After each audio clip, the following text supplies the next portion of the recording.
Ports and geopolitics are increasingly interlinked on the continent.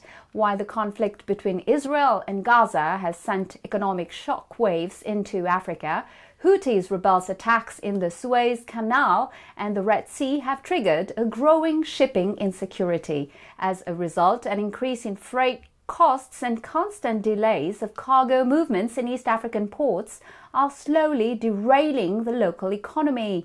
Our correspondent in Tanzania, Amani Goodhope, has the story. Take a look. Iones Kawa, who sells mobile accessories, is one of many businessmen in Tanzania who has been affected by the delays and the rise of freight costs caused by the disturbance of the Suez Canal and the Red Sea routes. Thanks to a delayed cargo, he even lost a big business deal. The cargo was supposed to be delivered in April, but it was delayed to mid-May. Our customer wanted to use the product in April, so automatically the deal vanished. Mind you, we were not paid. We expected to be paid after delivering the product. So we incurred big loss, something which made use to sell it at a low price, so that to get some little money. Business are affected because some of the business owners have learned that they have to pay back in a fixed time. That the increasingly erratic cargo schedule brings hardship to these entrepreneurs. Mobile phones and accessories price are not fixed. They vary. You find this is $5, the other is $10. For instance, you have imported your product intending after months the price could double to $20. Then when the product delays for a month, it reaches another month where price has depreciated. So you find you have imported for a high price, but you are forced to sell in low price. Automatically no profit you get. Also, it reduces trust among your customers. That trade connection and continental relation among investors are also affected as Africa exports and imports to Europe. There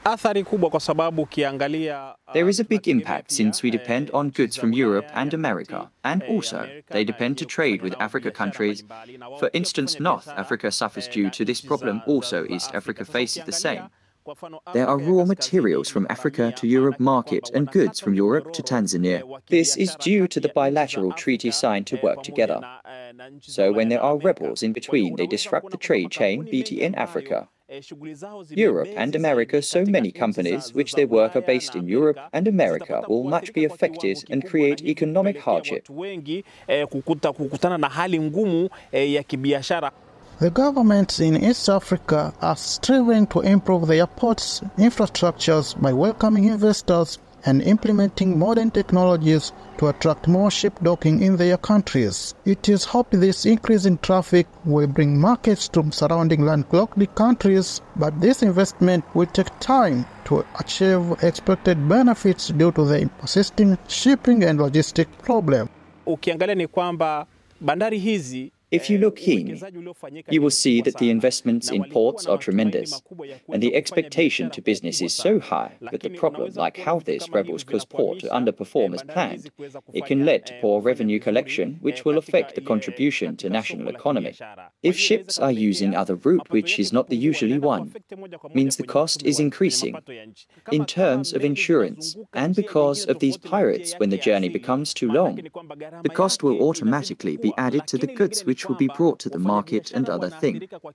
Business people are much affected because most are doing business under loans. So when ships delays, good also delays, and the bank need loans to be returned, so this is a big problem. The importance of the Suez Canal and Red Sea in the business landscape cannot be understated, since it facilitates trade between three continents. Once disturbed, business is severely affected, explained the chairman of Tanzania Shipping Agents Association. That is quite important channel. And whenever it's affected, the entire global economy is affected. And we are talking that because when you have disruption, for example, in security, you are creating congestion at the channel.